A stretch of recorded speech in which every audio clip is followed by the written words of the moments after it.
भक्त भक्ति भगवंत गुरु चतुर्नाम वपुएक, इनके पदवंदन किए नाशै विघ्न अनेक।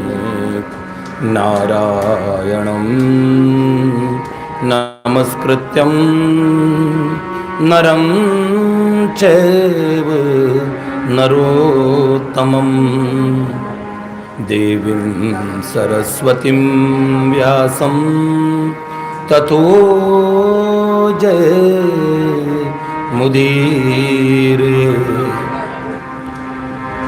बाबूजी बाबा चरण की महिमा परंपार,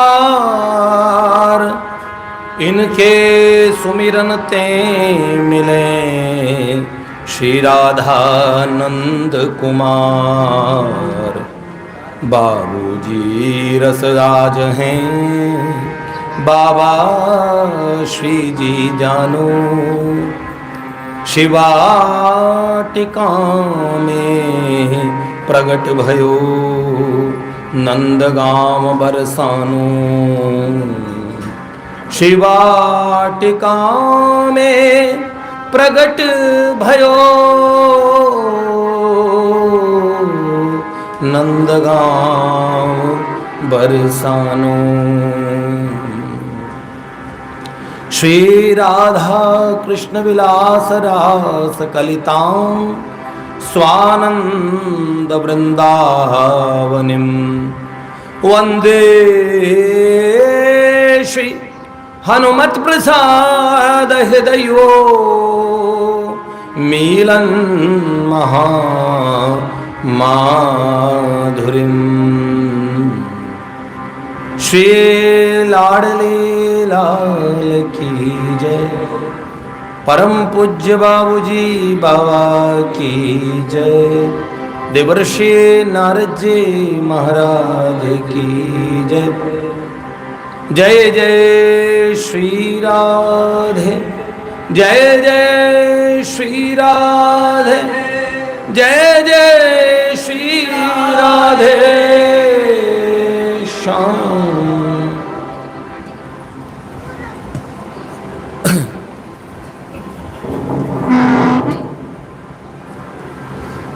देखिए,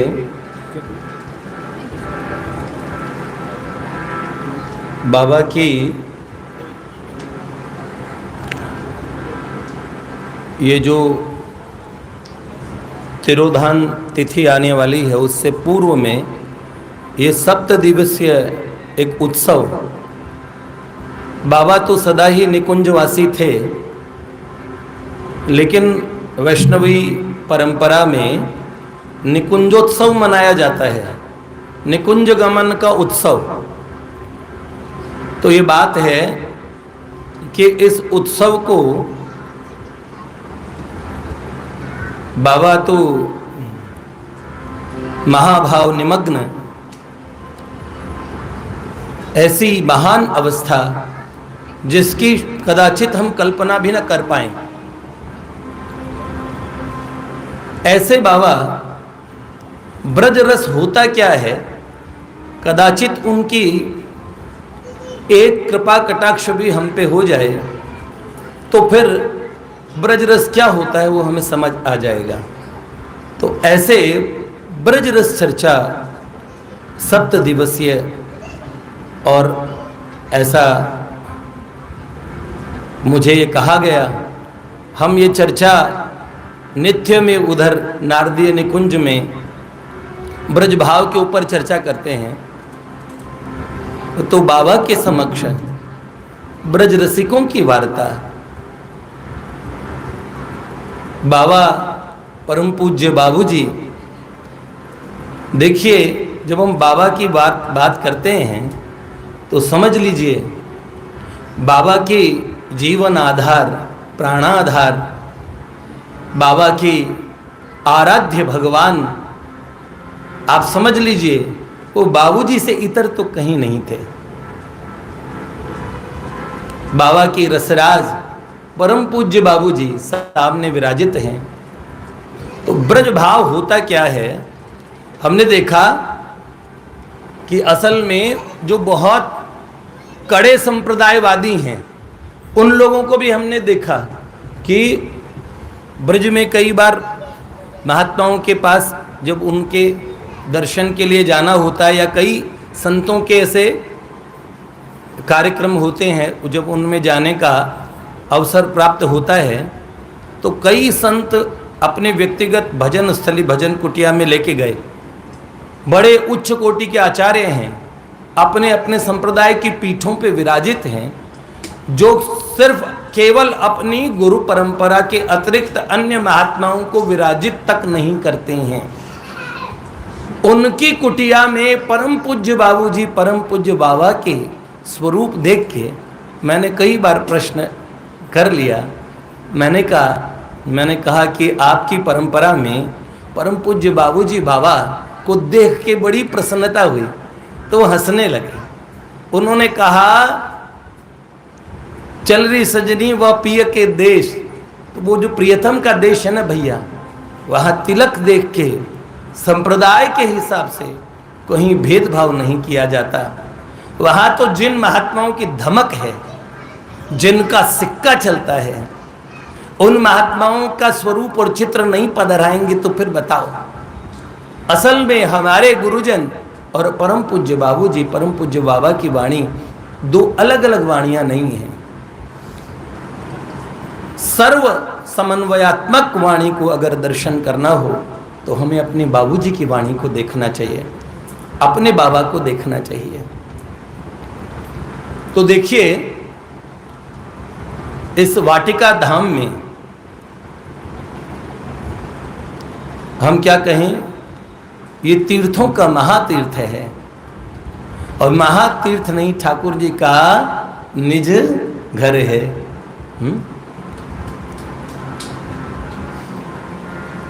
एक हमने वाटिका की महिमा पे ऐसे ही कवित्व कभी ध्यान में आया तो ऐसे ही लिखा, तीर्थों की तीर्थ सी फैली जग कीरत सी, प्रेम भूमि वाटिका सो कौन अनजानी है। तीर्थों की तीर्थ सी फैली जग कीरत सी, प्रेम भूमि वाटिका सो कौन अनजानी है।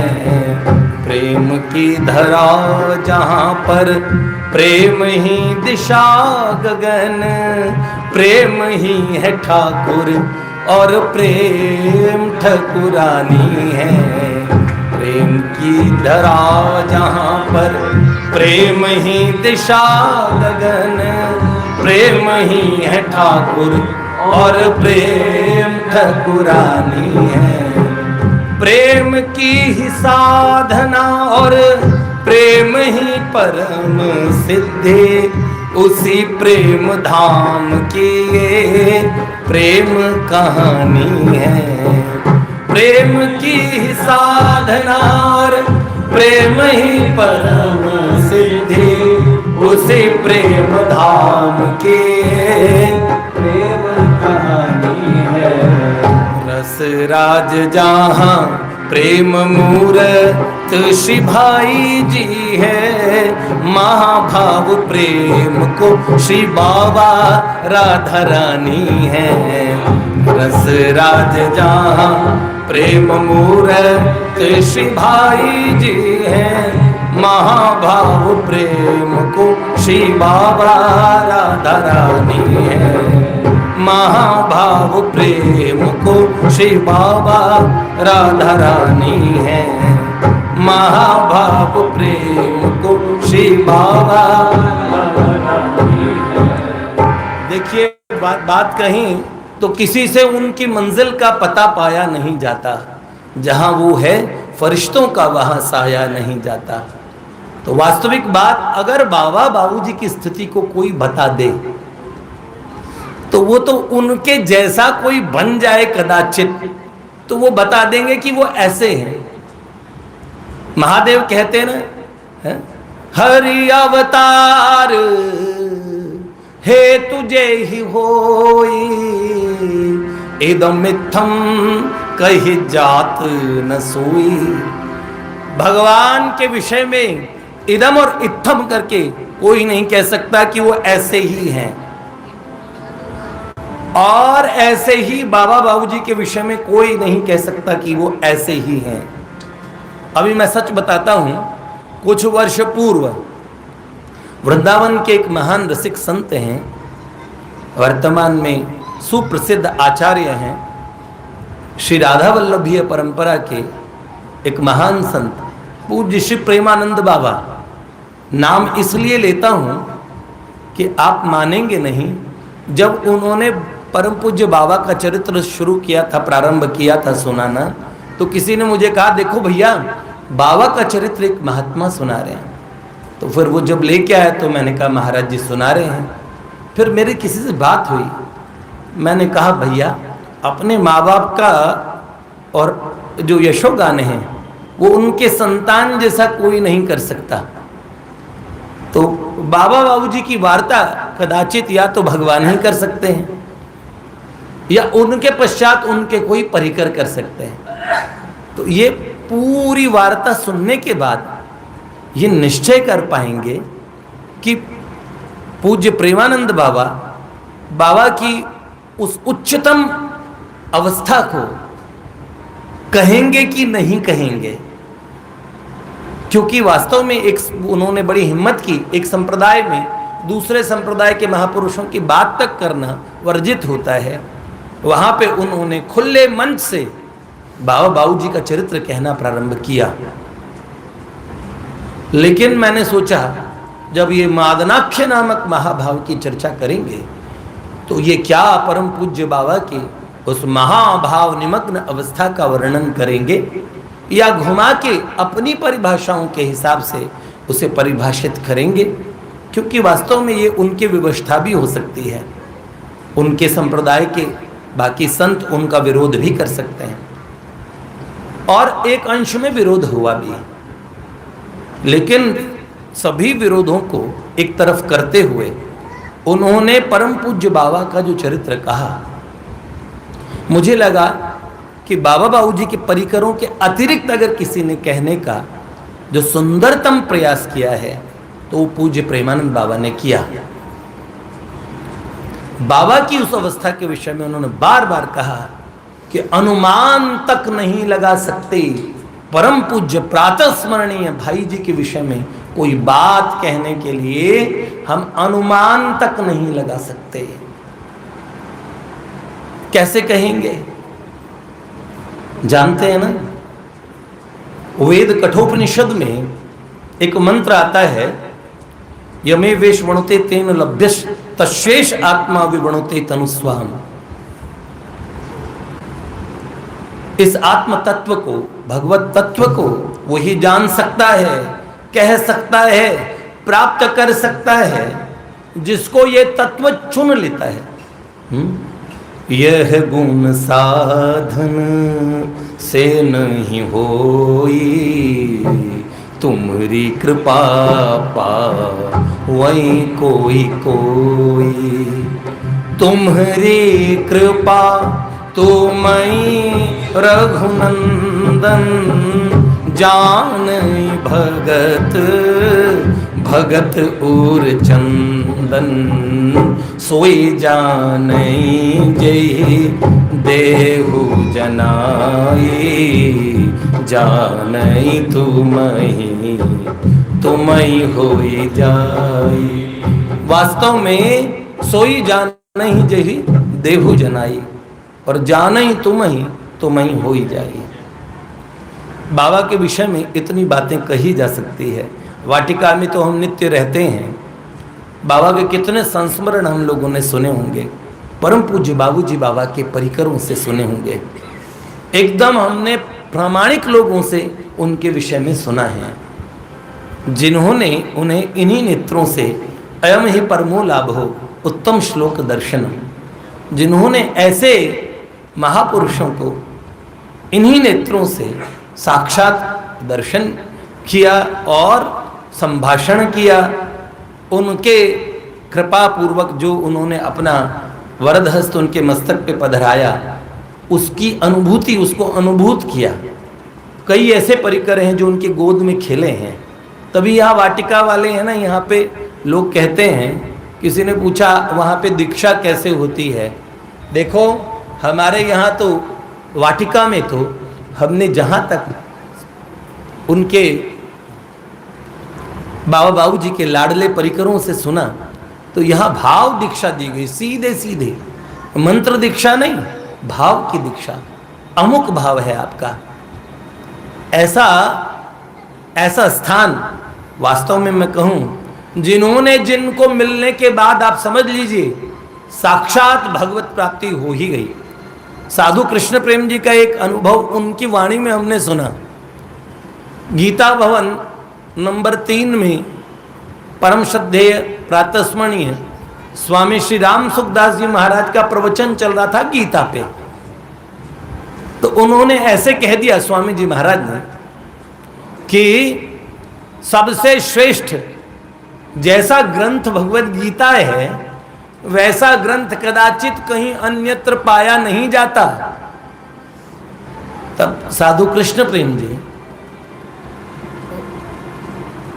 बाल्य अवस्था में थे, ज्यादा बड़ी अवस्था नहीं थी। खड़े हो गए भरी सभा में और उन्होंने कहा, महाराज जी ये कैसे कहा आपने?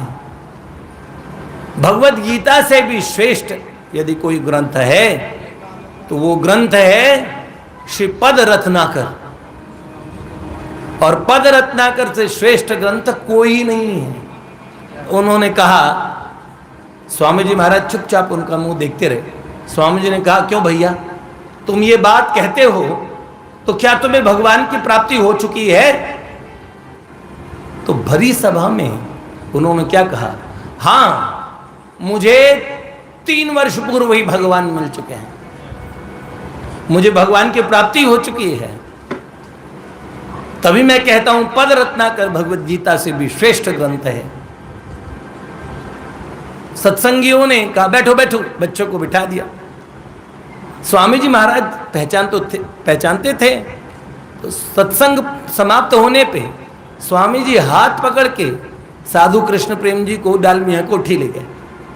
डालमिया कोठी में और भाई जी के पास ले जाके बोले थे, जानो छोरो कहीं कह रहे हैं, ये छोरा क्या कह रहे हैं?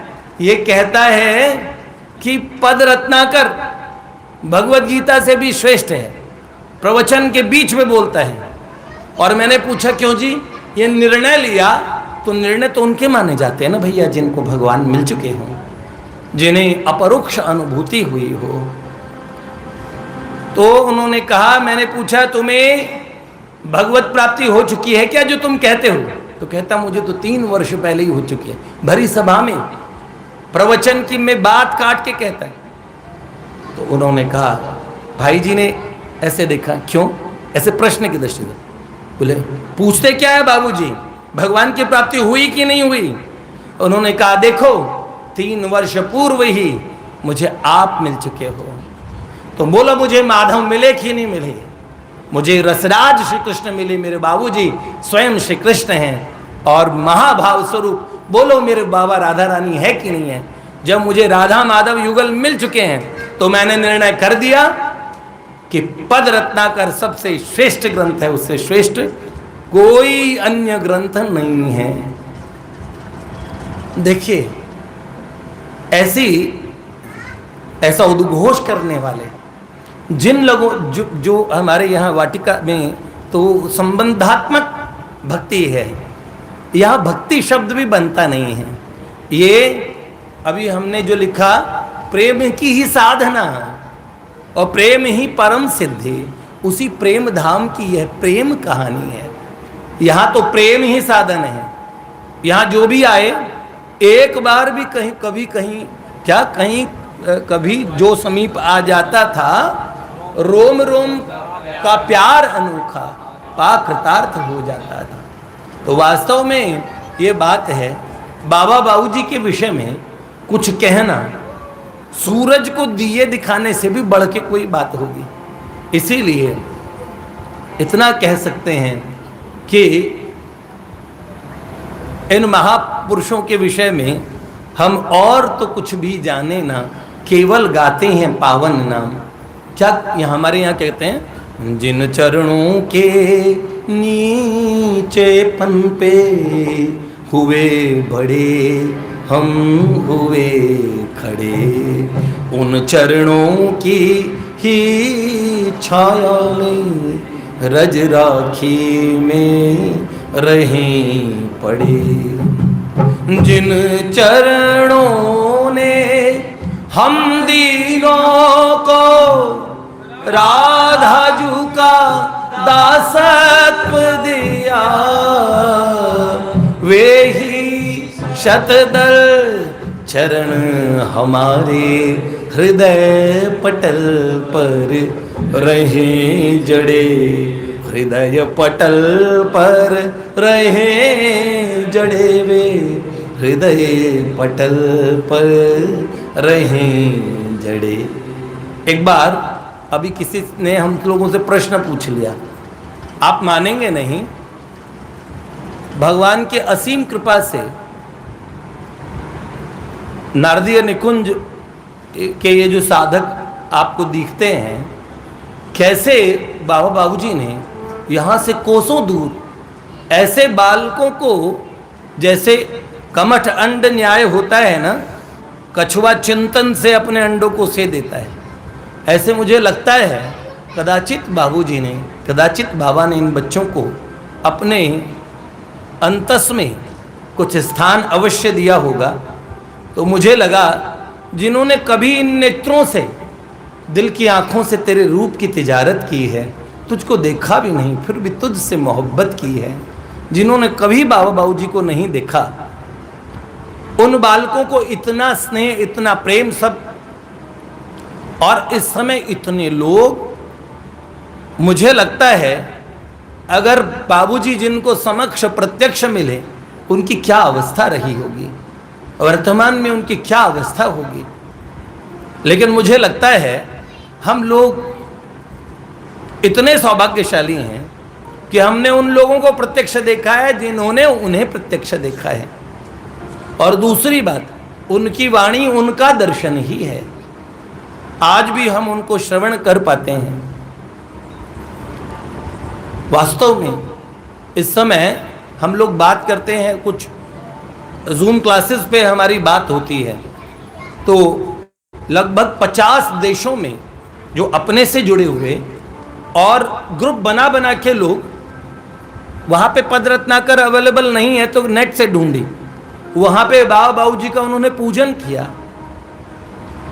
ये कितनी बड़ी बात है।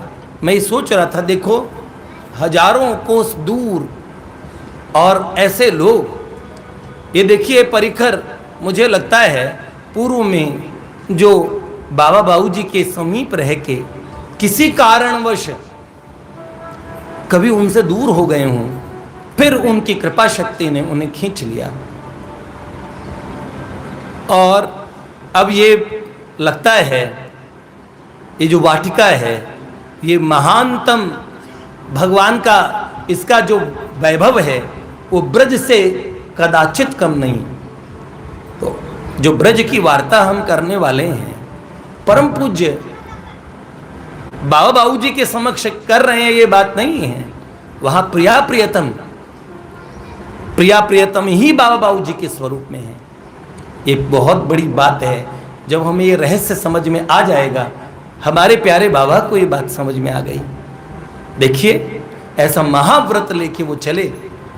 मेरे को किसी परिकर ने ये बात कही थी, कौन पतिव्रताएं भी ऐसी होगी जो अपने पति से ऐसा प्रेम करती हों, ऐसे निष्ठा। और हाँ, ऐसे ही बाबा के परमाराध्य परम पूज्य बाबूजी थे। तो बाबा बाबूजी का और ये जो पावनतम धाम, ये वाटिका कुंज है, वाटिका निकुंज है। इसमें वाटिका विहारी और वाटिका विहारिणी जो, उनकी वार्ता, ब्रजरस की चर्चा हम लोग करेंगे। देखिए ब्रज का जो वास्तविक अर्थ है वो क्या है। ब्रीही धातु से, जैसे ब्रह्म होता है, ब्र जो अक्षर है वो बताता है बृहत्तम, जो चीज बृहत होती है उसको बताता है ब्रह्म। ऐसे जो ब्रज है जो ब्रह्म का अधिष्ठान है, ब्रह्मणो ही प्रतिष्ठा हम, तो ठाकुर जी स्वयं ब्रज है। नाम रूप लीला धाम ये चार वस्तुएं नहीं हैं, इसलिए इन चारों वस्तुओं में से किसी एक की बात करना, तो चारों की बात करना है या चारों की बात कर लीजिए। तो इसीलिए नाम रूप लीला धाम की चर्चा करेंगे, ब्रज रस की वार्ता होगी। 6 दिन का और ये कार्यक्रम है। और वाणी के जो पुष्प है वो हमारे प्राणाराध्य बाबा सरकार के श्री चरणों में, परम पूज्य प्रातस्मरणीय बाबूजी के श्री चरणों में और अर्पित हों। इन 6-7 दिवसीय उनकी वाणी से उपासना हो और श्रवण से प्रविष्टम कर्ण रंध्रेन स्वानाम भाव सरोरुहम, इसे सुनने मात्र से प्रभु कान के माध्यम से हमारे हृदय में प्रवेश कर जाएंगे। तो गाथा जो ये ब्रज की है,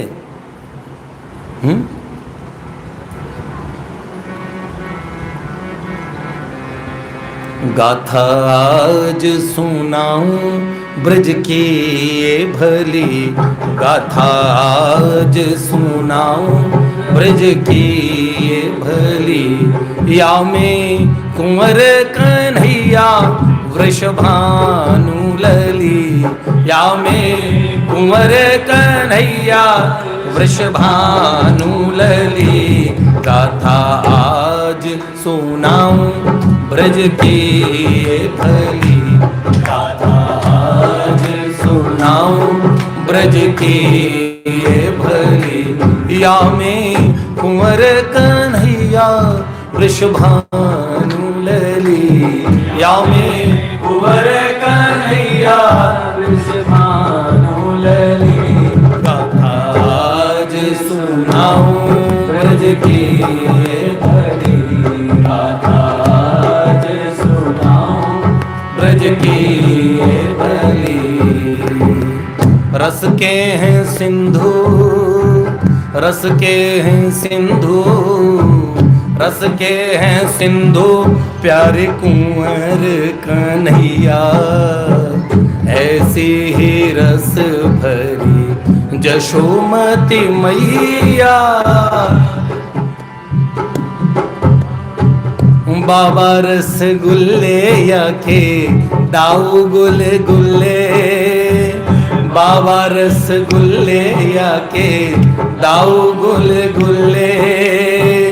भानु लली मिश्री की डली, गाथा आज सुनाऊं ब्रज की ये भली, गाथा आज सुनाऊं ब्रज की ये भली। या में कुंवर कन्हैया वृषभानु लली, या में कुंवर कन्हैया वृषभानु लली।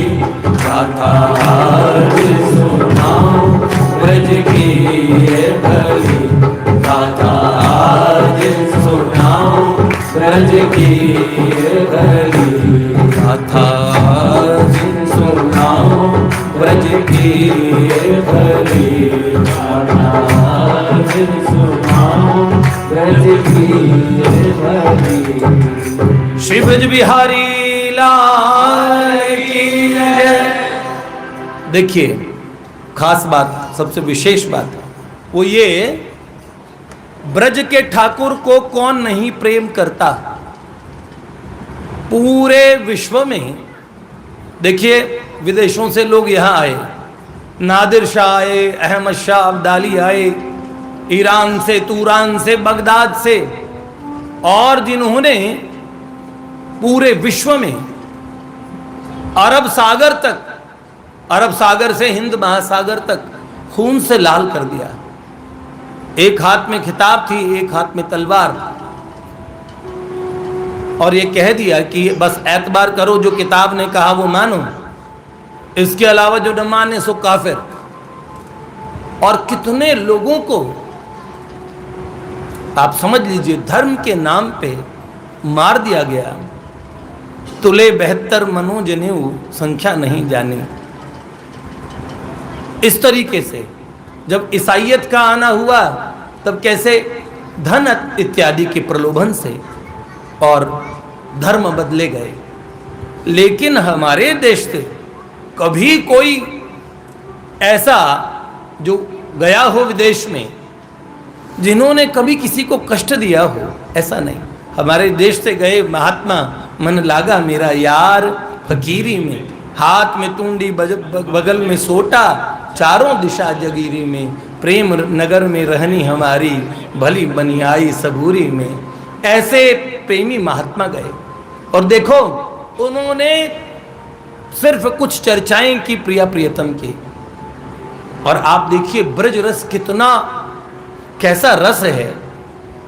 आज के समय में भी आप कहेंगे श्री कृष्ण इतने प्यारे हैं। मुझे लगता है विश्व का कदाचित कोई देश बचा हो जिसमें श्री कृष्ण नाम न लिया जाता हो।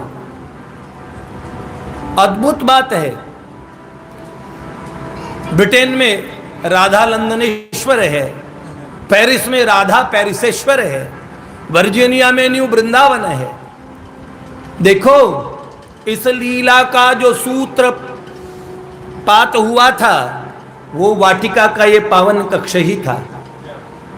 एक विशेष बात और जो मुझे एक बहुत इस्कॉन के और एक जो बाबा बाबू जी से जुड़े हुए एक व्यक्ति थे, उन्होंने कहा मैं उस समय पावन कक्ष में था जिस समय श्रील प्रभुपाद और परम पूज्य प्रातस्मरणीय हमारे बाबूजी से इन दो महात्माओं की भेंट हुई। तो आप जानते हैं भाई जी के मन में ऐसे विचार थे पहले से। प्रभुपाद लीलामृत ग्रंथ आता है, उसमें सत्य स्वरूप दास गोस्वामी महाराज ने लिखा कि एक महान उदार संत, उन्होंने भागवत के प्रथम संस्करण के जब पैसे ही नहीं थे, सबसे पहला संस्करण का अंग्रेजी में जो प्रभुपाद ने टीका लिखी उसका प्रथम सबसे पहला उसका धन दिया हमारे परम पूज्य बाबूजी ने दिया। तो उन्होंने कहा, भाई जी ने देते समय कहा कि स्वामी जी मेरे मन में था श्री कृष्ण की और इन लीलाओं का जो भागवत में वर्णित है कोई अंग्रेजी में बहुत अच्छे से उसका प्रतिपादन करे। और आज जब आप ये लेके आए मेरे समक्ष तो मुझे लगा कि श्री ठाकुर जी वांछा कल्पतरु हैं, उन्होंने इसे पूरा किया। और भाई जी ने सस्नेह, प्रभुपाद ने एक जगह वर्णन किया कि भाई जी मेरे दादा हैं, मेरे बड़े भाई हैं। हाँ, तो यहाँ पे उस समय वो सज्जन मौजूद थे।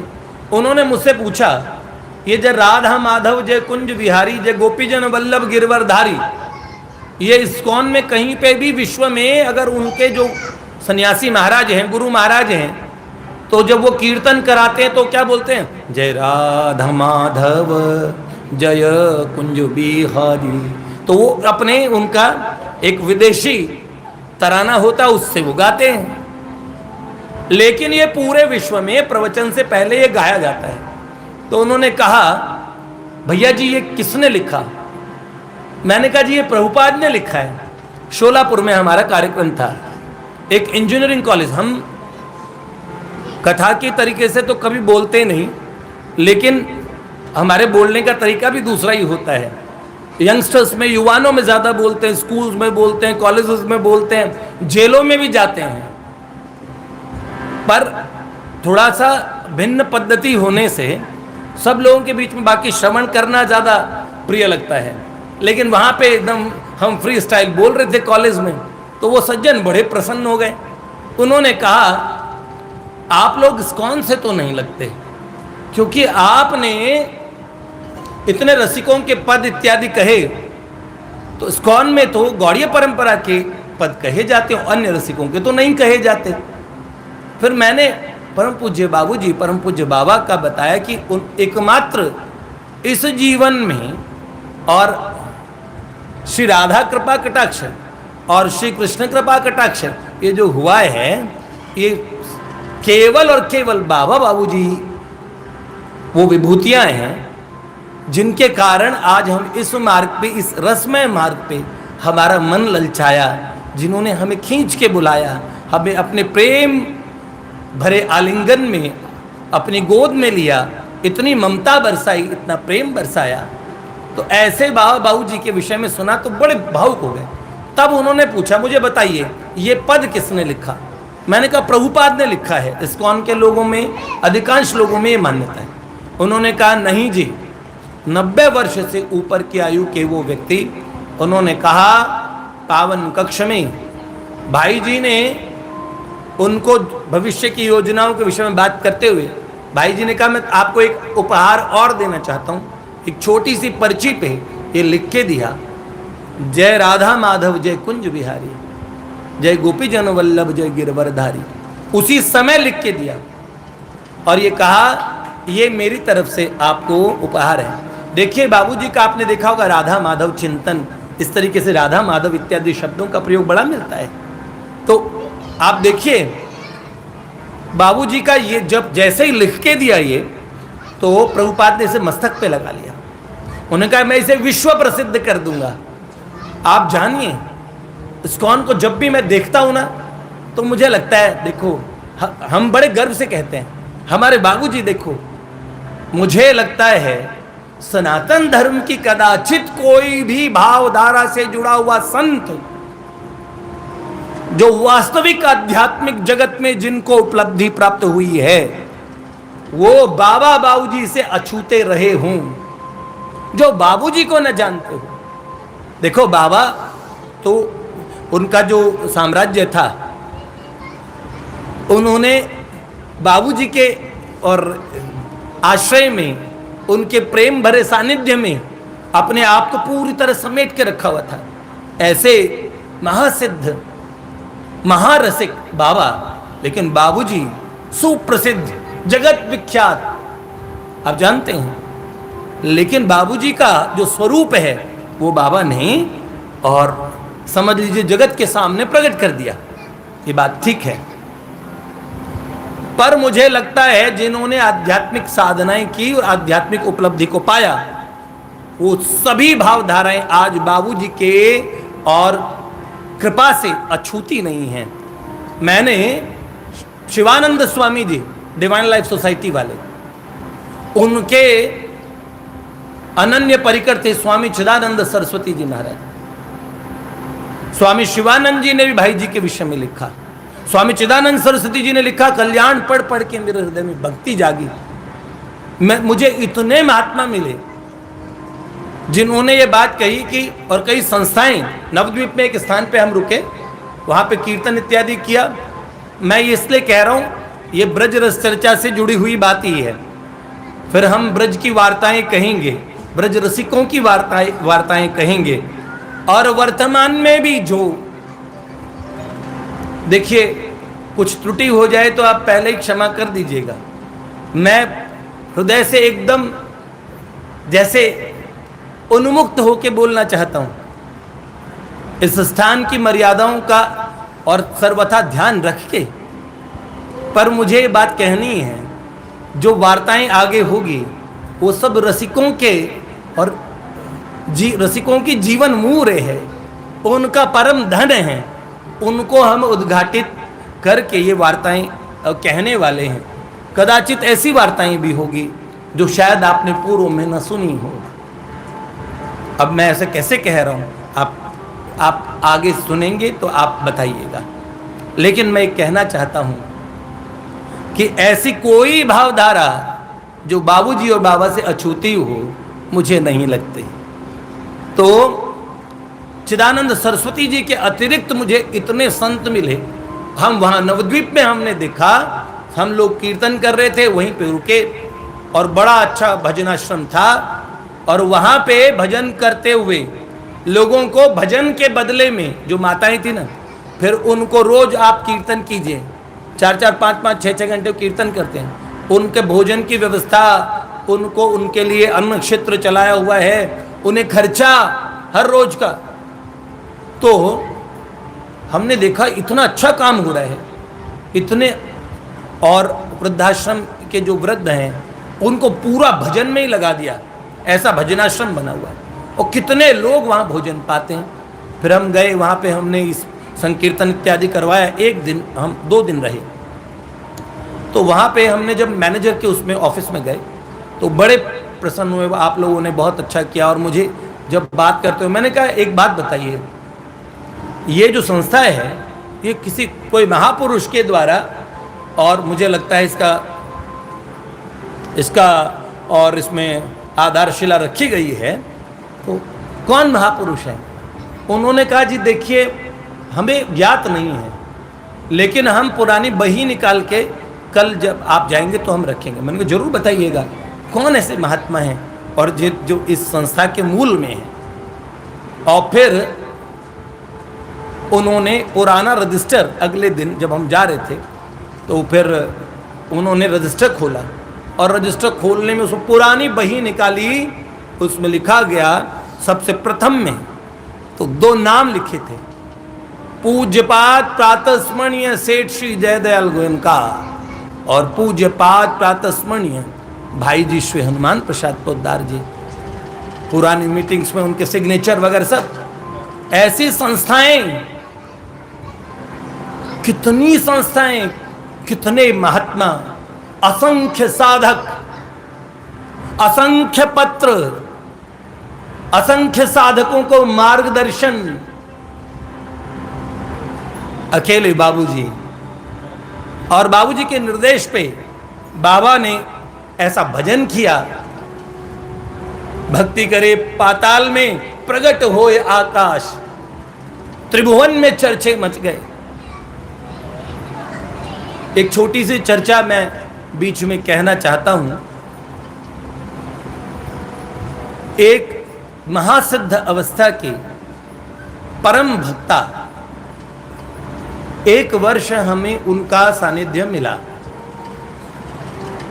उनके विषय में हम आपको इन 4-5 दिन में उनकी वार्ता होगी, क्योंकि उनका बाहरी दृष्टि, निकुंजवास बोलूंगा तो निकुंजवास तो उनका पहले ही हो गया था, निकुंज में तो पहले ही चली गई, शरीर रह गया था, भाव समाधि में रहने लगी थी, खाना पीना सब कुछ छोड़ दिया था, नाक से घर वाले जबरदस्ती फीडिंग कर रहे थे, लेकिन परम सिद्ध अवस्था में पहुंच गई थी। और आपने कभी रामायण महाभारत टेलीविजन पे देखी होगी, तो ध्यान लगाते थे अगस्त ऋषि, ध्यान लगा के देख लेते थे, भाई रावण वहां वैसे से बैठे, सब देखते थे ना, ओम बोला करते थे और आज्ञा चक्र में यहाँ प्रकाश दिखाते थे। इस तरह से उसे पिक्चराइज किया जाता था। लेकिन आपको बताएं, ऐसे सर्वज्ञता वाली बात हमने शास्त्रों में सुनी है। जो बाबा जी के परिकर हैं उन्होंने तो ऐसी बहुत लीलाएं देखी होगी, लेकिन हमने उन्हें देखा। अच्छा, आपको कोई कह दे देखो मुझे भगवान मिले, तो आपका पहला रिएक्शन क्या होगा? कैसे ही भक्त क्यों ना हो? वैसे तो मैंने देखा भक्त ज्यादा, जो भक्त कहते हैं ना अपने आप को, ज्यादा संशयी लोग मैंने ऐसे से देखे 20-20 वर्ष से कथा करते हैं, सच्ची बता रहा हूं। और उन्होंने एक मेरी उनसे बात हुई तो उन्होंने कहा नरेश भैया मैं एक बात कहता हूं। उन्होंने कहा कि मेरे को 20 वर्ष कथा करते हुआ हो गया, लेकिन मुझे एक सूक्ष्म सा एक संदेह रहता है। जो मैं कहता हूं 99% यकीन है कि ठीक है, पर 1% मेरे मन में अविश्वास रहता है। देखो कितने बड़ी विडंबना की बात है। एक शास्त्रों के रिसर्चर मेरे पास आए मंदिर में, तो हमारे सेंटर पे, तो उस दिन वो उन्होंने हमारे जो प्रीचिंग्स होती है उसको भी अटेंड किया।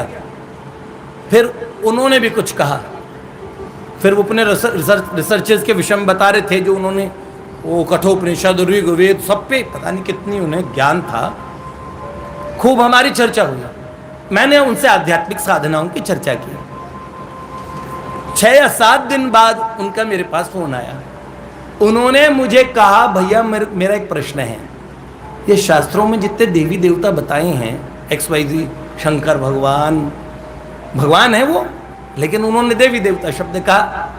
उन्होंने कहा देवराज इंद्र, श्री कृष्ण, श्री राम, भगवती दुर्गा, क्या ये वास्तव में है? थोड़ी देर तो मैं चुप रहा, फिर मैंने कहा देखिए आज शास्त्रों की वास्तविक कृपा आप पे हो गई। आपने मन के संशय को प्रकट कर दिया, उसे जानने का प्रयास किया। वरना जिन्हें बहुत ज्ञान होता है ना, ऐसे टांग खींचेंगे, आप कुछ बात बोलेंगे, अच्छा बताइए श्री कृष्ण के और फूफा जी के लड़कों के नाम बताइए। बाय द वे मैं बता दूं, उससे आपका समाधान हो जाएगा। ऐसी बातें पूछते हैं जिन बातों का कोई आधार नहीं है। जिन्हें ज्ञान होता है ना, अध जल गगरी छलकत जाए, बहुत वो न किसी ना वो अच्छे श्रोता होते हैं, अंत में उनके इतना संशय होता है, संशयात्मा विनश्यति। इसलिए शास्त्र पढ़ें तो अंतर हृदय में अगर कहीं संशय उत्पन्न हो है, राम कथा सुंदर कर तारी, संशय विहग उड़ावन हारी। तो महापुरुषों का आश्रय लेंगे, भगवत कथा का आश्रय लेंगे तो संशय जाएंगे। तो सीधे सीधे अगर कोई आपको कहे, वैसे मैं कहता हूं जो शंका में है वो लंका में है, बिल्कुल भी ये बात मान लीजिए, पूरी भक्ति करने के बाद में एक अविश्वास मन के अंदर रह गया तो बहुत बड़ी विडंबना और साधकों के साथ ज्यादा है। क्यों यार, मैंने इतने साल साधना की, मेरे को तो कुछ नहीं हुआ, इससे भगवान दिख गए। जल्दी से कौन विश्वास नहीं करेगा? संसारी विश्वास कर लेगा, पर हम साधक है ना, हम कहेंगे अच्छा जी ऐसे दिखे, बताओ भगवान का स्वरूप बताओ, ऐसे ना। तो हम किसी के कहने पे नहीं मानेंगे। कोई हमें कह दे मुझे भगवान दिखे, तो हम कहेंगे ये देखो यही भगवान के भतीजे हो गए, इन्हें भगवान दिख गए। नहीं मानेंगे, साधक नहीं मानेंगे पहले। लेकिन सच बताएं, भगवान है ना, वो कहते हैं ना रस्सी जल जाती है ऐंठन नहीं जलती। जब वो जलाने पे आते हैं, रस्सी ऐंठन दोनों को जलाते हैं। सारे संशय को प्रभु मिटा सकते हैं अगर हम वास्तविक रूप से संशय मिटवाना चाहें, या कोई संत अड़ जाए हमारे संशय मिटाने के लिए। महापुरुष अपनी इन बातों को कहते नहीं हैं, लेकिन जिसने कभी किसी से कुछ नहीं बताया, उसी कन्या ने और शरीर छोड़ने से पहले ऐसी महासिद्ध अवस्था को आप देखेंगे ना, आप मन में क्या सोच रहे हैं, आपका दिमाग तक पढ़ लेना। अंतःकरण में आप किस भाव से ठाकुर जी की उपासना करते हैं। ठाकुर जी को अभी आपने कौन से पुष्पों की माला पहनाई है, आपने जो भोग मानसिक धराया है, इसका मतलब आपके उस मनस पटल में, उस लीला के पास में वो है। वो कहते हैं आपने ये जो सब्जी रखी है, इस तरीके से उन्होंने सारे भावों को बताया कि एक सब्जी और रख लीजिए, ये भी कर दीजिए, ऐसा भी कर दीजिए। और ऐसी चीज़ें जो उनके आसपास और हमसे जुड़े हुए सैकड़ों लोग जो इस घटना की अनुभूति जिनको प्राप्त हुई। एक ऐसी महात्मा हमारी एक बहन प्राची, उन्होंने शरीर छोड़ा। श्री कृष्ण ने पिछले वर्ष उनके साथ एक अद्भुत लीला की, तो उनकी वार्ता जो उन्होंने ब्रज रस के ऊपर वार्ताएं कही है, वो भी हम कहेंगे। उन्होंने बाबा बाबूजी के विषय में प्राची जी ने एक बात कही।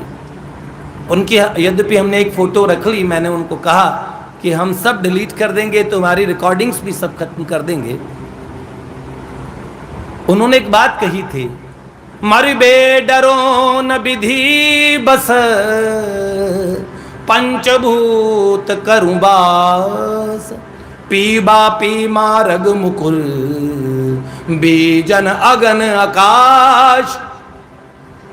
उन्होंने कहा, ये बाबा की प्रेम सत्संग सुधामाला में इसका अर्थ लिखा हुआ है, उनके तद अनुरूप मैं भी इसका अर्थ कहूंगा। ये उन्होंने अपनी आखिरी इच्छा रखी थी।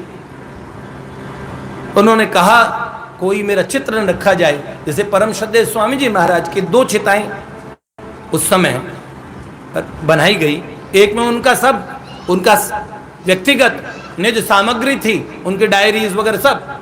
ऐसे प्राची जी ने अपनी सब चीजें नष्ट करवा दी।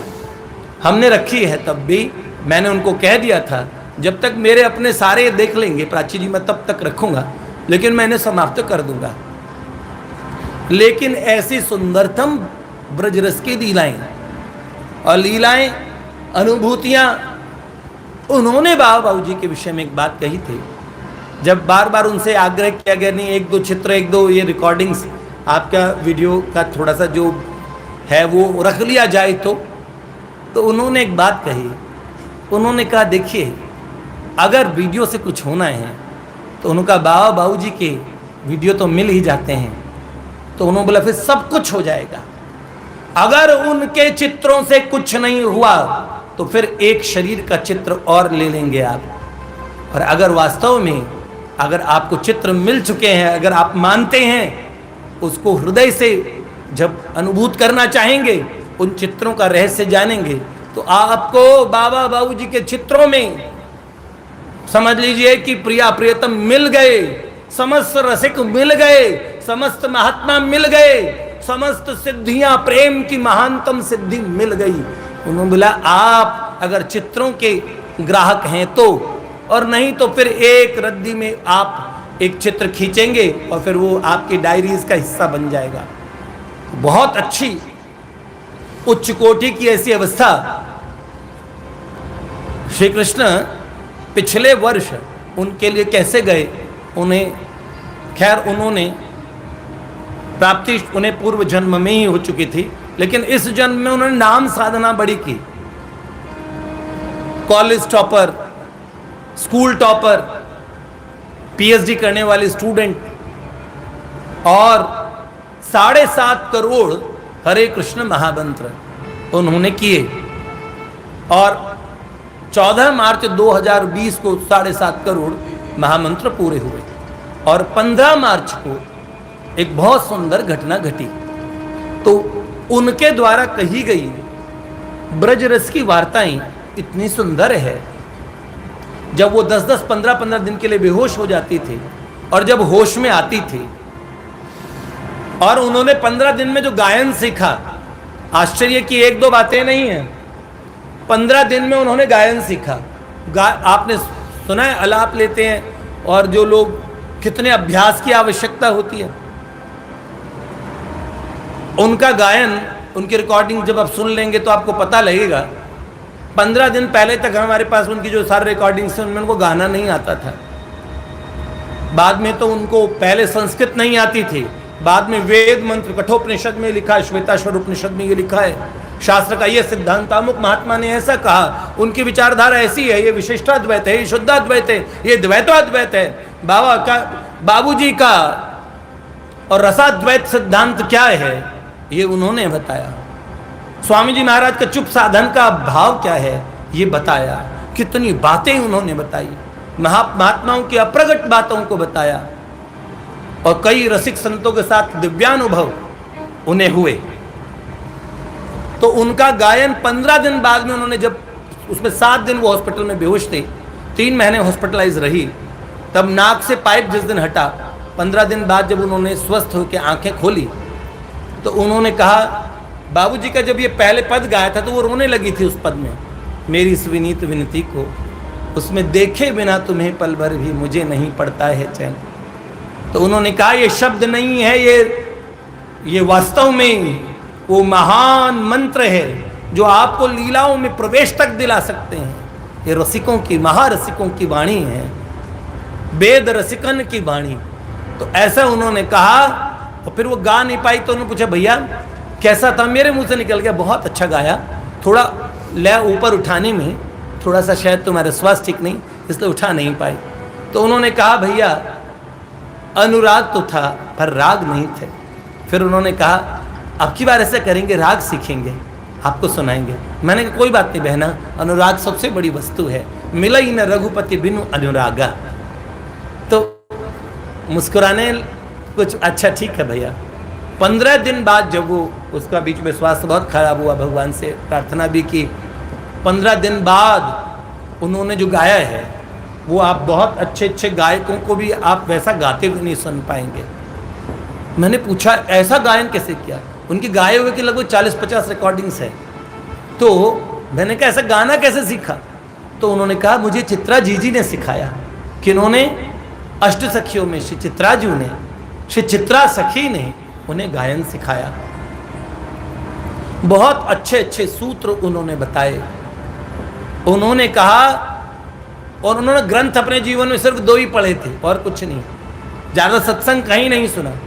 लेकिन ठाकुर जी जब एक छोरे के रूप में पहली मुलाकात में आए, बाद में तो उन्होंने अपने नित्य किशोर, सुंदर किशोराकृति पर ब्रह्म स्वरूप में वंशी विभूषित करा नवनीरदाभात, ऐसा सुंदर स्वरूप जब दर्शन कराया, उसके बाद तो वो भाव समाधि की अवस्था में रहने लगी। तो उससे पूर्व में जब उस छोरे की अवस्था में जो उसका एक्सीडेंट हुआ, बलिनो लेके एक लड़का गया, तो उस छोरे ने गले में जो कंठी पहनी थी, वो कंठी किसकी थी? वो उसमें बाबा बाबूजी थे। ये बड़े आश्चर्य की बड़ी अनोखी बात। उसने पुस्तक भी एकमात्र एक पढ़ी थी, स्वामी जी की अच्छे बनो नाम की पुस्तक पढ़ी थी बस, और एक बाबूजी की पुस्तक है तुलसी दल।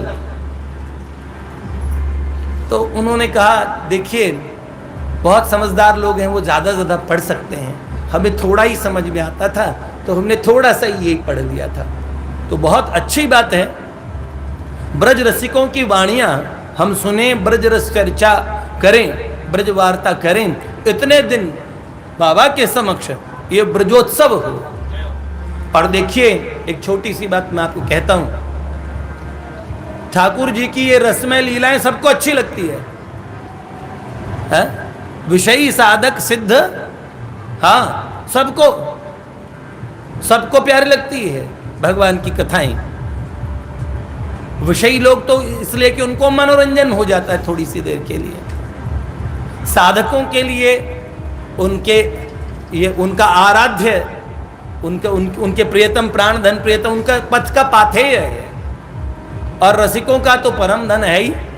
तो इसलिए सब लोगों को अच्छी लगेगी, लेकिन सब प्रेम हम इस भाव से सुने कि जिनकी बात सुनाई जा रही है, प्राची जी का इस बात पे बहुत जोर रहता था कि श्री कृष्ण के लिए,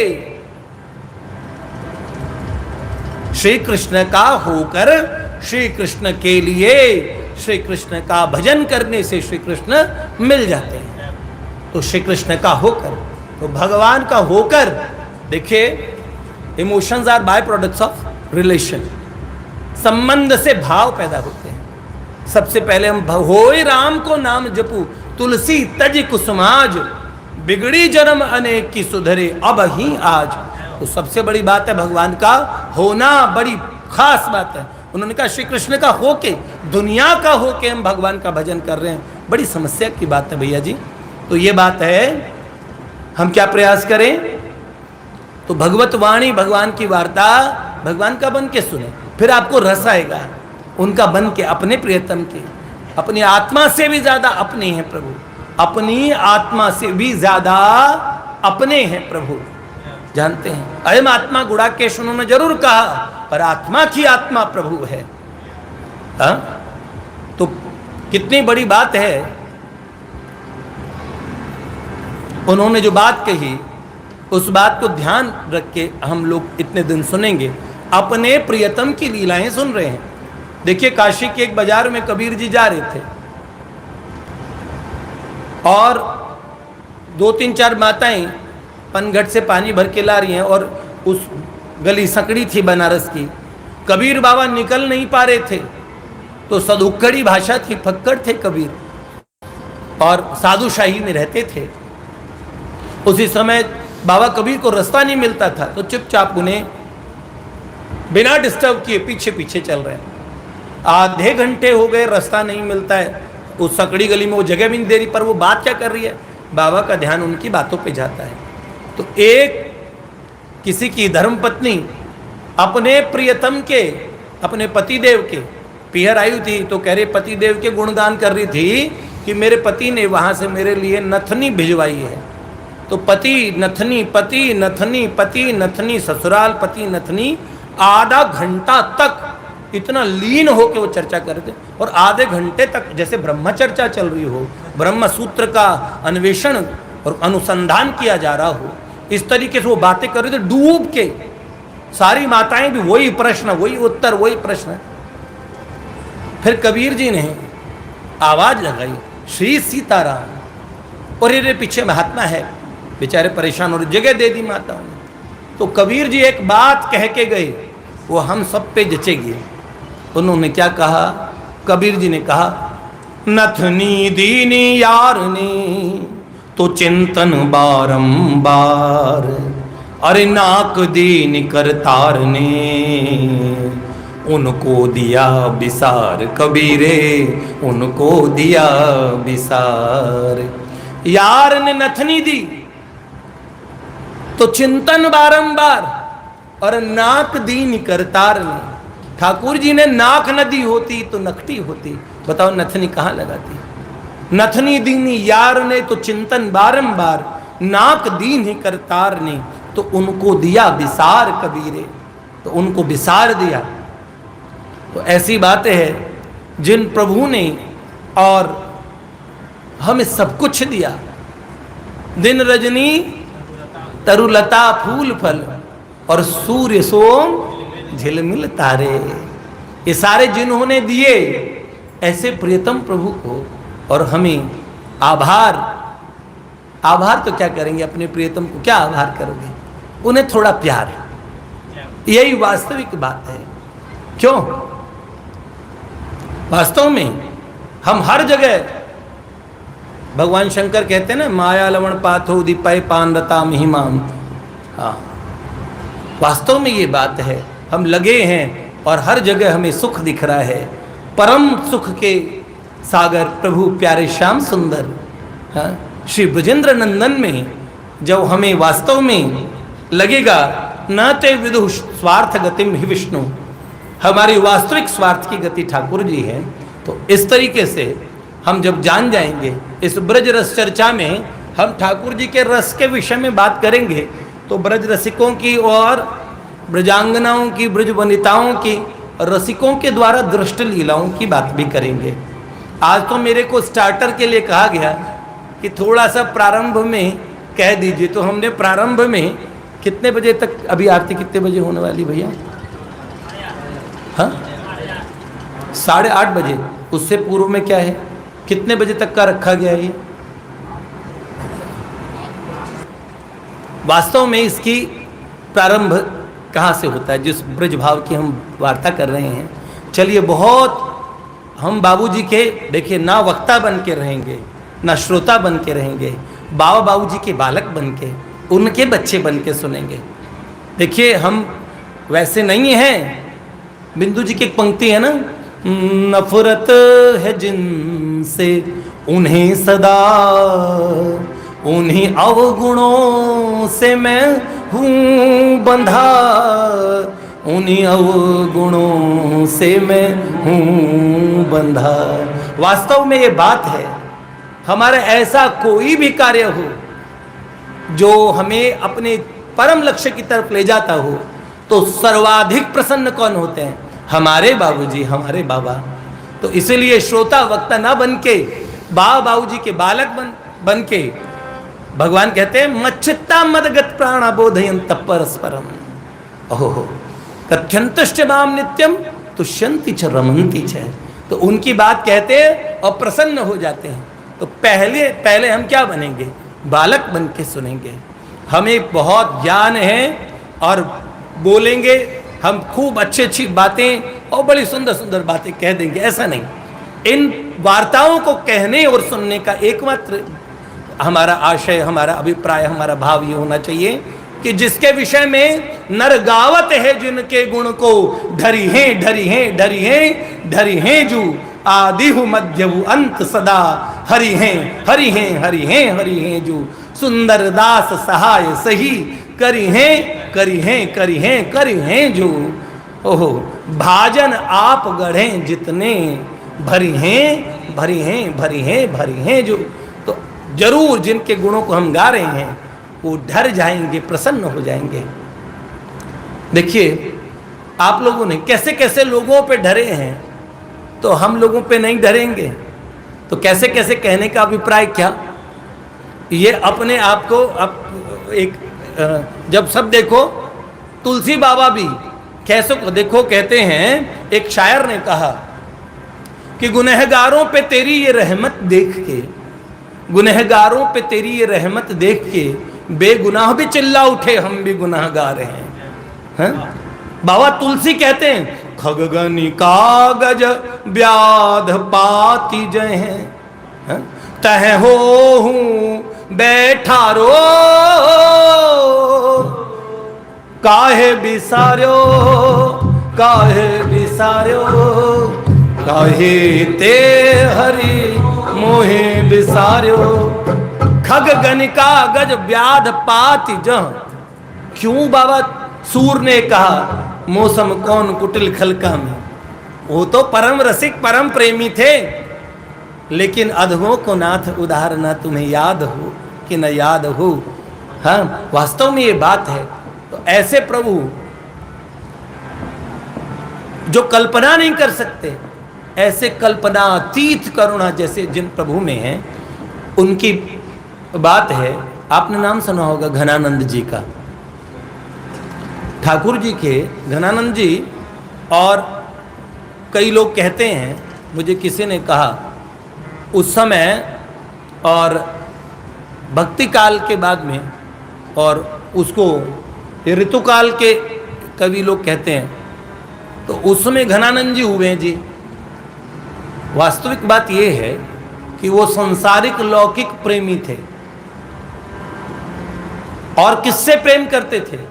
आश्चर्य करेंगे, एक वैश्या से उनका प्रेम था। उसका नाम क्या था? सुजान। घनानंद जी का कवित्व है, उस कवित्व में इस प्रेम मार्ग की कंडीशन दी हुई है। जिनको इसकी अनुभूति होती है वो कैसे लोग होते हैं, क्या होना पड़ता है। तो दिल्ली में दरबार लगा। दिल्ली का बादशाह था मोहम्मद शाह रंगीला। क्या नाम था? मोहम्मद शाह रंगीला। उनके और महल की छत पे एक बार उन्होंने मजलिस लगवाई। उनके मीर मुंशी थे घनानंद जी। उन्होंने कहा, बादशाह ने कहा घनानंद को बुलाओ, कोई शायरी बनाए। कितना ठंडी हवाएं चल रही है, कितना अच्छा मौसम है, ऐसा कुछ सुनाए, ऐसा कुछ गाए, हमारा मन खुश हो जाए। तो लोगों ने कहा घनानंद बहुत अच्छा गाता है, बहुत अच्छी रचना करता है, लेकिन वो गाएगा नहीं। वो तब गाएगा जब सुजान आएगी। और वो सुजान वहां की राजनर्तकी थी। उस नगर वधू से घनानंद का बड़ा प्रेम। घनानंद सच्चे प्रेमी थे, और वास्तव में सच्चे प्रेम के एकमात्र उसको जानने वाले और उसका आदर करने वाले एकमात्र परम प्रियतम प्राणाधार प्यारे श्याम सुंदर के अतिरिक्त प्रेम की पहचान किसी को हो ही नहीं सकती। जानत प्रीत रीत रघुराई, प्रीत की रीत को पैंडो ही न्यारो। के जाने वृषभानु नंदनी, के जाने वो कान्हर कारो। तो वास्तविक बात यह है। तो घनानंद जी, और उन्होंने कहा मैं गाऊंगा तब जब सुजान आएगी। बादशाह ने सुजान को बुलाया। जैसे ही सुजान आई, ऐसे ऐसे और सुंदर, और उन्होंने ऐसी ऐसी नज्म गाई, क्या क्या गजलें, क्या क्या शायरियाँ, खूब आनंद हुआ। मोहम्मद शाह रंगीले ने कहा जो भी पुरस्कार चाहो तो ले लो। तो कुछ लोगों ने कानाफूसी की, बादशाह सलामत, आपकी इतनी बेइज्जती आज से पहले तो कभी नहीं हुई। एक सुजान के लिए गा सकता है, आपके लिए नहीं गा सकता। बादशाह को बात, उनके आत्मसम्मान पे ठेस पहुंची। बादशाह ने कहा देखो, तुम्हारी जान बख्श देता हूं, पर तुम्हें सजा देता हूं कि तुम्हें तड़ी पार करते हैं, ये राज्य छोड़ के चले जाओ। देश निकाला है, और जिसको बोल दिया कि जो इनकी सहायता करेगा उसको भी कारावास में डाल दिया जाएगा। घनानंद ने सुजान का हाथ पकड़ लिया कि पूरी दुनिया छोड़े तो छोड़े, तुम साथ चलो। हाथ छिटक के सुजान ने कहा तुम्हारे पास ऐसा क्या है, क्यों जाऊं तुम्हारे पास। और हृदय में बड़ा दुख हुआ, और पहुंच गए भटकते फिरे वास्तविक प्रेम की तलाश में। हृदय से उन्हें सुजान नाम इतना प्रिय था, इतनी सुजान के नाम से रचनाएं की थी। ऐसी प्रेम, ऐसी विरह की अवस्था में,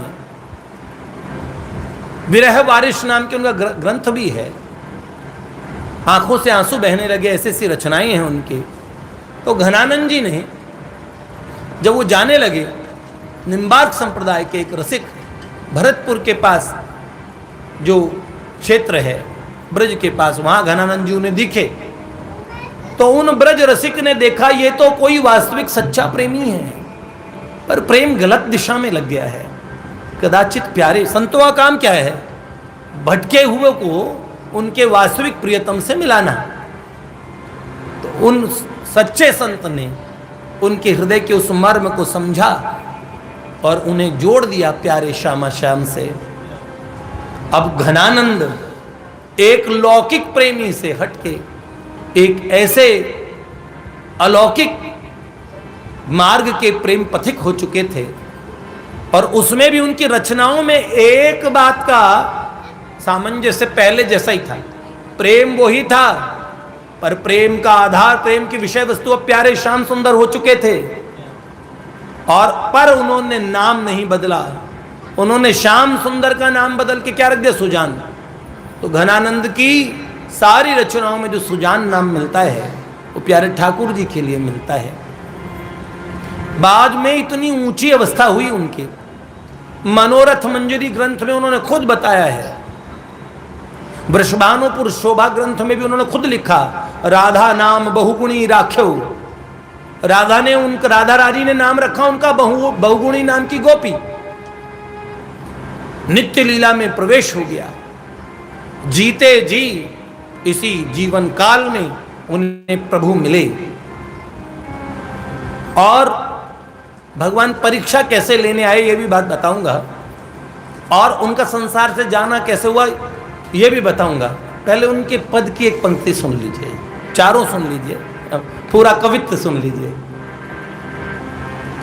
असल में क्या हुआ, 3-4 दिन पहले ही थोड़ा बुखार जुकाम सब हो गया, तो मेरा गला बिल्कुल बंद हो गया। मैंने बाबा बाबू जी से कहा कि आपको कहलवाना है तो आप कहलवा लीजिएगा, और ऐसे तो माइक से खूब बोल लेते हैं, लेकिन साथ में गाना बजाना ये सब ना, इसका अभ्यास नहीं है। जैसे मन आए वैसे गा लेते हैं। अब देखो ये बात है ना, कुछ किसी को कहे कि ऐसे बैठ जाओ, ऐसे ऐसे बोलना है, तो वो थोड़ा सा आप कंफर्ट जोन में सुन रहे हैं। मैं भी बाबा का बालक हूँ, आप भी, और हम उनकी वार्ता कर रहे हैं। तो देखिए कितनी अच्छी बात, इस मार्ग का पथिक बनने के लिए पहली कंडीशन जो घनानंद जी ने बताई, शेष रसिकों में भी ने भी इसी का अनुमोदन किया। वो क्या था? अति सूधो स्नेह को, ये कवित्व कब का है विशेष बताता हूं आपको। भारतेंदु हरिश्चंद्र जी का नाम आप लोगों ने सुना है। हिंदी साहित्य के बहुत बड़े विद्वान हुए थे, बहुत बड़े कवि हुए थे आधुनिक इस अर्वाचीन भारत में। जब भारतेंदु हरिश्चंद्र जी को राजा साहब बोला करते थे, जब वो शरीर छोड़ने लगे तो उनके एक मित्र आए, और मित्र ने देखा भारतेंदु हरिश्चंद्र जी की हालत बहुत खराब है, तड़प रहे हैं एकदम और मृत्युशैया पे हैं। उन मित्र ने कहा आप कुछ कहना चाहते हैं? तो भारतेंदु हरिश्चंद्र जी ने, होठ सूख चुके थे, होठों पे जीभ घुमाते हुए कहा प्यास लगी है, प्यास। तो बोला अरे अभी रुकिए राजा साहब मैं देता हूं। तो करवा रखा था पास में, उस करवे में जल भरने लगे। तो उन्होंने कहा नहीं, जल की प्यास नहीं है, घनानंद को सुनाओ, घनानंद की कोई रचना सुनाओ। तो बोला कौन सी? तो उन्होंने कहा, इस रचना को सुनते हुए भारतेंदु हरिश्चंद्र जी ने प्राण छोड़े थे। कितना रस है, ध्यान से सुनेंगे तो हमें समझ आएगा क्या है। अति सूधो स्नेह को मार्ग है, यहाँ नेक सयानप बाक नहीं।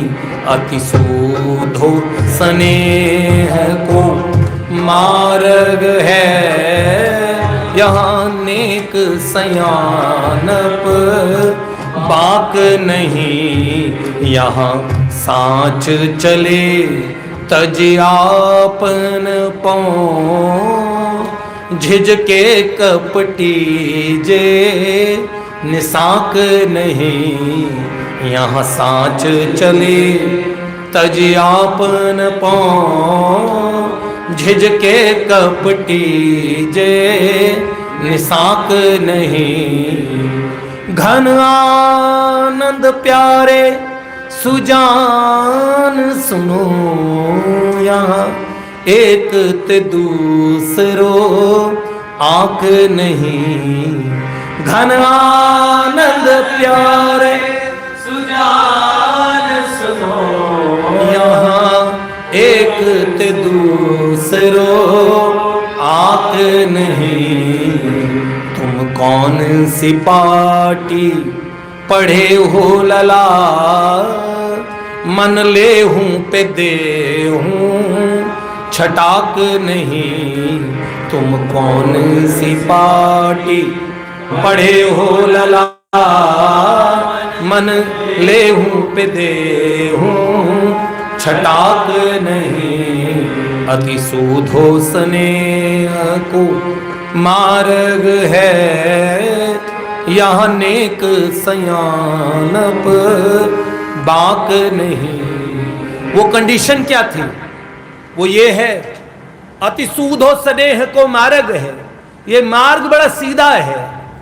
यहाँ नेक सयानप बाक नहीं, यहाँ सयानापन नहीं चलता। यहाँ सांच चले तजी आपन पाऊं। इस मार्ग पे सच्चे लोग चलते हैं अपना पराया छोड़ के, क्योंकि आत्मात्म जाप्त ग्रह वित्त जनेशु सकते दुष्प्रापणाय गुण संग विवर्जिताय। जो अपने पराये में लगा रहता है, ये मेरा है, ये परायों का है, इस तरीके से लोगों को इस रस की उपलब्धि नहीं होती। यहाँ सांच चले तजी आपन पाऊं, झिझके कपटी जे निसाक नहीं। कपटी झिझकते हैं। घन आनंद प्यारे हैं? घन आनंद प्यारे सुजान सुनो, यहां सुजान प्यारे श्री कृष्ण को कहा। घन आनंद प्यारे सुजान सुनो, यहाँ एक ते दूसरो आंक नहीं। यहां एक से दूसरा अक्षर है ही नहीं है? फिर क्या? तुम कौन सी पार्टी पढ़े हो लला, मन ले हूं पे दे हूं छटाक नहीं। घनानंद भगवान की लीला का चिंतन करते करते इतना प्रवेश हो गया, श्री कृष्ण की लीलाओं को नित्य देखने लगे। और लीलाओं की सिद्धि कैसे होती है?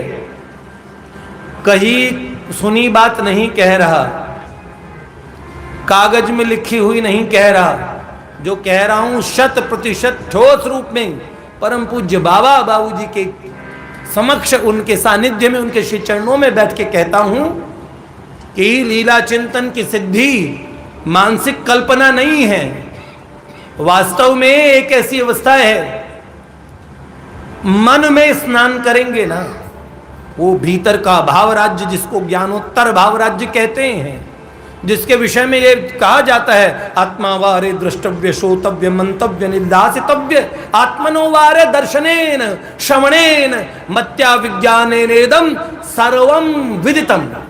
सब जान लिया, सुनो उस आत्मा को, उनसे बात करो। वास्तव में वो कौन सा राज्य है?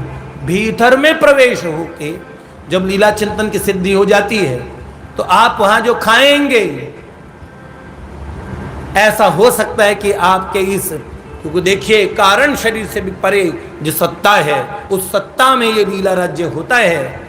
तो यहां इस शरीर में आपको वहां पान दिया गया तो यहां पान मिल गया, प्रियतम का चर्बित तांबूल प्रसादी में आपको मिला तो यहां आपको प्राप्त हो गया। वहां आपने जमुना जी में दिव्य कलिंद नंदनी जमुना में स्नान किया तो यहां आपका शरीर भीग गया। देखो इस स्थूल शरीर तक पे उसका प्रभाव आ जाता है। वहां आपने रंग खेला, ऐसी चीजें बहुत वर्षों पहले पढ़ी थी हमने। अब इसका इतना दृढ़तम, इस बात को विश्वास के साथ नहीं कह रहा, इस बात को विश्वास से ऊपर की कोई बहुत बड़ी वस्तु है उसके साथ कहता हूं। बाबा बाबूजी ने अपने परिकरों को वो वस्तु सहज में कह के, जो कहीं भटकने के बाद मुझे लगता है युगांतरों तक भटकते रहे कोई। ओहो, जन्मांतरे भवेत पुण्यम तदा भागवतम लभेत। यहां भागवत बाबूजी जैसे भागवत हैं, स्वयं भगवत स्वरूप वो महात्मा, उन्होंने वो वस्तु हमें शब्दों में कह के प्रदान कर दी। उन्हें शब्दों में कहा नहीं जा सकता, अनिर्वचनीय है, लेकिन फिर भी उन्होंने उन्हें शब्दों में कहा है। तो वो ऐसी अवस्था है। तो ऐसी अवस्था में घनानंद पहुंच गए। उस लीला राज्य में अनुभूतियां होती थी। पता ठाकुर जी ने कैसी परीक्षा ली। एक दिन घनानंद कुटिया में बैठे थे और कुटिया में बैठे हुए घनानंद ने देखा कि संकल किसी ने खटखटाई है। और आप जानते हो, जैसे ही उन्होंने दरवाजा खोला, अभी तो लीला राज्य में प्रिया प्रियतम के दर्शन करके अपने सखी स्वरूप से श्री प्रियालाल जी की सेवा में संलग्न थे, विक्षेप हुआ। मध्य रात्रि में उन्होंने देखा बाहर आंधी तूफान बरसात है और दरवाजा खोलते ही भीगी हुई सुजान खड़ी है, जिसने भरी सभा में हाथ छिटक दिया था। रो के कहने लगी, आपके प्रेम को मैं समझ नहीं पाई, आज समझ गई। आप जैसा सच्चा प्रेमी इस त्रिभुवन में कहीं मिल नहीं सकता। मुझसे अपराध हुआ, मुझसे गलती हुई। आप जानते हो, सुजान के नाम तक से उन्हें इतना प्रेम था। उसी सुजान नाम का प्रयोग उन्होंने आशिक और माशूक में अंतर इतो सुजान, इनके दृग आंसुअन भरे उनके भरे गुमान। एक होता है आशिक, एक होता है माशूक। उन्होंने बोला माशूक कौन? जो है प्रियतम, जिसको प्रेम किया जा रहा है। और आशिक कौन है? प्रेमी। दोनों में अंतर क्या है सुजान? श्री बिहारी जी के सामने घनानंद जी ने यह रचना कही कि बताओ प्रियतम क्या अंतर है। निम्बार्क संप्रदाय के थे, लेकिन हरिदासी संप्रदाय के ठाकुर के सामने खड़े हैं, इसलिए बात जान लें कि ठाकुरों में, भगवत रसिकों में कोई भेद नहीं होता। भेद बुद्धि करनी भी नहीं चाहिए। किसी रसिक की वाणी को भी काटना बिल्कुल नहीं चाहिए, ये पक्की बात है। वरना इस मार्ग में फिर हम खाली शब्दों के पहलवान होंगे, बातें खूब गा गा के सुना देंगे, कह देंगे, खुद तो छूछे ही बैठे रहेंगे, लाभ कुछ मिलेगा नहीं। केवल भगवत भक्तों का, भागवतों का, भगवत स्वरूपों का किसी का भी अपराध जब नहीं करेंगे, तब ये रस प्रकाशित होगा, ये तत्व प्रकाशित होगा। इसको अनुभव कर पाएंगे। खाली बोलेंगे नहीं, रट रट के कुछ बातें कह दी, ऐसा नहीं होगा। फिर अपने आप में खुशी होगी, ऐसा जीवन जिएंगे। और हमारे गुरुजनों ने हमें यही सिखाया है। तो बिहारी जी के सामने घनानंद जी ने ठाकुर जी के सामने प्रश्न जड़ दिया कि क्या अंतर है आशिक माशूक में। तो उन्होंने कहा तुम बताओ घनानंद। तो उन्होंने कहा प्यारे सुजान, एक अंतर होता है आशिक माशूक में। माशूक वो जिसे प्रेम किया जा रहा है, आशिक वो जो प्रेमी है, जो अपना सर्वस्व दे के प्रेम करता है। इन दोनों में अंतर क्या है? तो उन्होंने कहा इनके दृग आंसुअन भरे। ये जो आशिक है उसकी आंखें हमेशा भीगी रहती है, हमेशा बरसती रहती है। कभी आना हमारे शहर में, खूब होती है बरसात यहाँ। हाँ, कभी आना हमारे शहर में, खूब रहती है बरसात यहाँ। हाँ, क्या कभी बादल बरसते हैं और कभी आंखें बरसती है। तो वास्तविक बात यह है, इनके दृग आंसुअन भरे और उनके भरे गुमान। क्योंकि उन्हें प्यार किया जा रहा, तो उनमें तो गुमान हो गई। तो उनका प्यारे ठाकुर तुम ऐसे हो। अब ऐसा कह के ठाकुर जी को ताना मारा था और ठाकुर जी ने सुजान को भेज दिया। और आज ऐसी परीक्षा की घड़ी थी, जिससे इतना प्रेम किया पर उसने ठुकरा दिया। और आज वो प्रियतम ठाकुर जिन्होंने सदा के लिए अपना लिया, अब क्या उनको छोड़ के इसे अपनाए कि ना अपनाए? पर सुजान की आंखों में आंसू नहीं देख पाए। और सुजान ने एक बार प्रेम से कहा, एक बार तो मुझे स्नेह से प्रेम से गले लगा लो। और जैसे उसने हाथ पसारा, घनानंद से रहा न गया और उन्होंने कंठ लगा लिया। पर जैसे ही हृदय से लगाया, घनानंद रो पड़े। इतनी ग्लानि कि मैंने अपने प्यारे प्रभु को, उनके प्रेम का तिरस्कार करके पुनश्च मैं वहीं लौट आया। बड़े दुख की बात है, धिक्कारने लगे, हाय हाय करके। ऐसे प्राणांतक पीड़ा मन में हुई, मन हाहाकार करने लगा और छटपटा के आंख खोल के अलग हटना चाह रहे थे। तो लगा सुजान ने कस के और बाहों में भर लिया और उनको किसी तरह से वो छोड़ने को तैयार नहीं। तो आंख खोल के हाथ छुड़ाने लगे। जैसे ही आंखें खोली तो सुंदर रत्नारे नयन, सुंदर मयूर पिच्छ का और किरीट है, मकराकृति कुंडल है, ऐसा सौंदर्य, ओहो हो। 5 प्रकार के पुष्पों की वनमाला को धारण किए, ऐसे नित्य किशोर और मंद मंद मुस्कुराते हुए घनानंद से कहने लगे, क्या मैं तुम्हारे प्रेम को नहीं समझता? तुम्हें शिकायत न रही। उन्होंने बोला, प्यारे तुम मिले तो सब मिले। ऐसे घनानंद जी, उन्होंने ये शर्त रखी, अति सूधो स्नेह को मार्ग है। देखिए हठी जी ने भी ये कहा, हाँ? क्या मुनि मानस मंदिर मध्य बसे, बस होते हैं सूधे सुभायन में। ये देखिए, ये सबसे बड़ी बात है। तो हम सूधे सीधे बन के, बाबू जी के अच्छे प्यारे बच्चे बन के सुनेंगे। और घनानंद जी कैसे भगवान के पास गए। आप जानते हो उनकी हत्या हुई किसने की? नादिर शाह के आतिताई जो आक्रांता सैनिक थे, उन्होंने मथुरा के भरे बाजार में और उनका हाथ काट दिया था। तो जिस हाथ को काटा, क्यों काटा?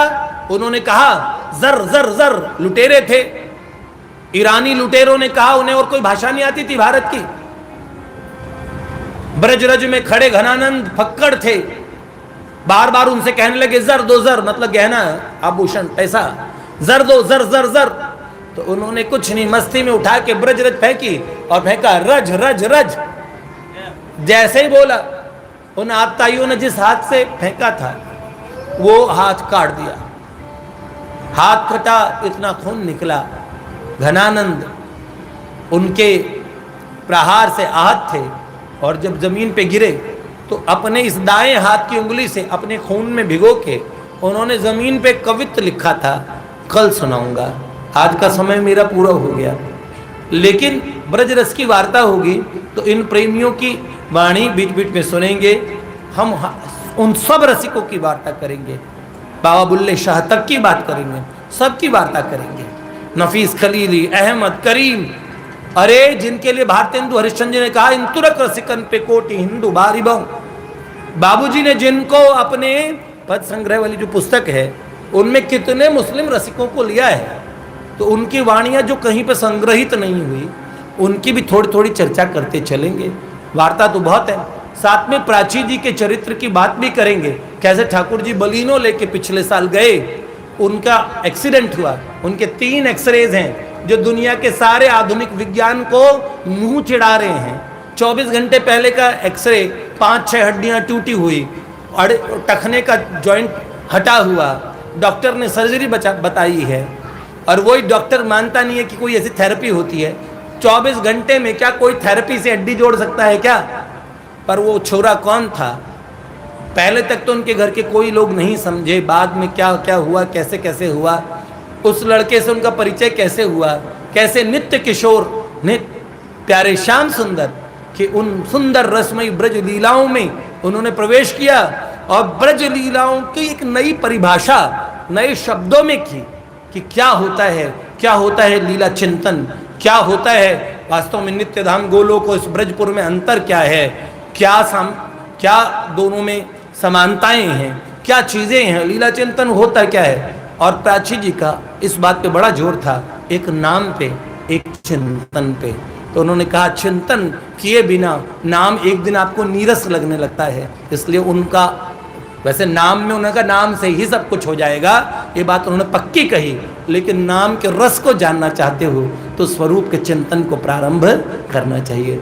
जय जय श्री राधे श्री लाडली लाल की, परम पूज्य बाबू जी बाबा की, परम पूज्या मैया की, पूज्या बाई की, श्री गीता वाटिका धाम की, श्री वाटिका विहारी विहारिणी जू की, समस्त रसिकों के जय, ब्रज 84 कोस धाम की, श्री वृंदावन धाम की, परम पूज्य बाबा के तिरुधान उत्सव के समस्त परिकरण की जय, समस्त ब्रजवासीन की जय। जय जय श्री राधे, जय जय श्री राधे, जय जय श्री राधे।